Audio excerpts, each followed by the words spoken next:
ಅದು ಅದರ ಅವಧಿ ಅಂದ್ರೆ ಜೀವಿತ ಅವಧಿ ಚೇಂಜ್ ಆಗುತ್ತೆ ಸರ್. ಕೆಲವೊಂದ್ ಸತಿ 35ಕ್ಕೆ ಹೋಗುತ್ತೆ, ಕೆಲವೊಂದ್ ಸತಿ 2 ತಿಂಗಳ ಆಗುತ್ತೆ ಅಂದ್ರೆ ಅದು ಜೀವಿತಾವಧಿ. ಇನ್ನು ಗಂಡುಳ ಬಂದು 35 ದಿವಸ 45 ದಿವಸ ಒಳಗಡೆ ಹೋಗುತ್ತೆ ಸರ್. ಕೆಲವೊಂದು ಸತಿ ಕೆಲ್ಸಕಾರಗಳನ್ನೇ ಈ ಗಂಡುಳನ ಕೊಲ್ಲ ಅಂತ ಕ್ರಿಯೆ ಬರುತ್ತೆ ಸರ್ ಒಂದೊಂದ್ಸತಿ. ಇದನ್ನ ಯಾಕೆ ನಾನು ಜೇನು ಸಾಕಾಣಿಕೆ ಯಾಕೆ ಮಾಡ್ಬೇಕು ಅಂತ ಹೇಳಕ್ ಇಷ್ಟಪಡ್ತೀನಿ ಅಂದ್ರೆ, ಇವತ್ತಿನ ಇದ್ರಲ್ಲಿ ಜೇನುನ ಹೆಂಗ್ ಮಾಡ್ಬಿಟ್ಟು ಮೊದ್ಲು ಈಗ ನಾವು ನಮ್ಮ ಬಾಲ್ಯ ನಿಮ್ಮ ಬಾಲ್ಯದಲ್ಲೆಲ್ಲ ಹೆಂಗ್ ಮಾಡ್ತಿದ್ರು ಅಂದ್ರೆ ಹೊಗೆ ಹಾಕೋದು, ಜೇನುಗಳನ್ನ ಸಾಯಿಸ್ಬಿಡೋದು, ತುಪ್ಪ ತೆಗಿಯೋದು ಅಷ್ಟೇ ಕೆಲಸ ಸರ್. ಅದರಿಂದ ಶ್ರಮ ಯಾರು ಯೋಚನೆ ಮಾಡ್ತಿರಲ್ಲ, ತುಪ್ಪ ಬೇಕಷ್ಟೇ. ನೀವು ಮಾಡಿರೋ ಒಂದು ಸಿಸ್ಟಮ್ ಅಲ್ಲಿ ಡಬಲ್ ಹನಿ ಬರುತ್ತಾ ಅಥವಾ ಇರೋದ್ರಲ್ಲೇನೆ ಹೆಚ್ಚಾಗುತ್ತೆ, ಡಿವೈಡ್ ಆಗುತ್ತಾ ಸರ್? ಈಗ ಇದು ನಂದು ಅಡೆಗಳದ್ದು ಫುಲ್ ಫಿಲಪ್ ಆಗಿರೋದಕ್ಕೆ ನಾನು ಇದ್ರ ಮೇಲೆ ಇಟ್ಟಿದ್ದೀನಿ. ಇಡ್ದೇನೆ ಬೇಕಾದ್ರೆ ಅದನ್ನ ಫುಲ್ ತೆಗ್ದು ತಿರ್ಗಿ ಅದನ್ನೇ ಇಡ್ಬೋದಾಗಿತ್ತು. ನಾನು ಹಂಗೆ ಇಟ್ಟಿದ್ದೀನಿ. ಕಾರಣ ಯಾಕೆ ಅಂತಂದ್ರೆ ನಾನು ಒಂದು ಎಕ್ಸ್ಪೆರಿಮೆಂಟ್ ನೋಡ್ಬೇಕು, ಎಷ್ಟು ದಿನ ಆಗುತ್ತೆ, ಎಷ್ಟು ಟೈಮ್ ತಗೊಳುತ್ತೆ ಅನ್ನೋದಕ್ಕೋಸ್ಕರ. ಇದೇ ತರ ಇನ್ನು 2-3 ಜೋಡಿಸಬಹುದಾ ಮೇಲ್ಗಡೆ?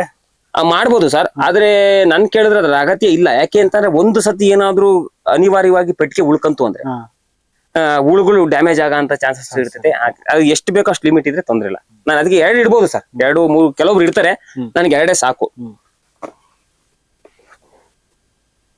ಆದ್ರೆ ಈಗ ನಾವು ತೆಗ್ದಿರೋ ಸಂದರ್ಭ ಹೆಂಗಿದೆ ಅಂತಂದ್ರೆ, ಸ್ವಲ್ಪ ಬಿಸಿಲಾಗೋದ್ರಿಂದ ಅವಕ್ಕೆ ಒಂಚೂರು ತೊಂದರೆ ಅನ್ನೋದು ಹಾಗೆ ಆಗುತ್ತೆ. ನಾವು ತೊಂದರೆ ಕೊಟ್ಟಾಗ ಅವೇನ್ ಮಾಡ್ತವೆ, ಬಂದು ಚುಚ್ಚ ಅಂತ. ಟೋಟಲ್ ಆಗಿ ಎಷ್ಟು ಪೆಟ್ಟಿಗೆ ಇದೆ? 9 ಪೆಟ್ಟಿಗೆ ಇದಾವೆ ಸರ್. 9 ಪೆಟ್ಟಿಗೆ.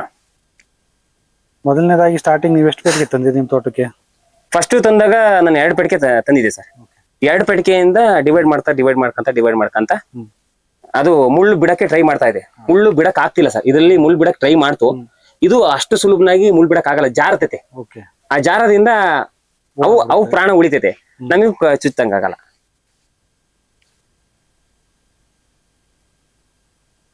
ಇನ್ನೇನಾದ್ರೂ ಡೌಟ್ ಇದ್ರೆ ಕೇಳ್ಬೋದು ಸರ್. ಇದು ಜೇನು ಪೆಟ್ಟಿಗೆ ಯಾರಾದ್ರೂ ಕೇಳಿದ್ರೆ ನಿಮ್ಮ ಹತ್ರ? ಇಲ್ಲ ಸರ್, ನಮ್ಮ ಹತ್ರ ಅವೈಲಬಲ್ ಇಲ್ಲ.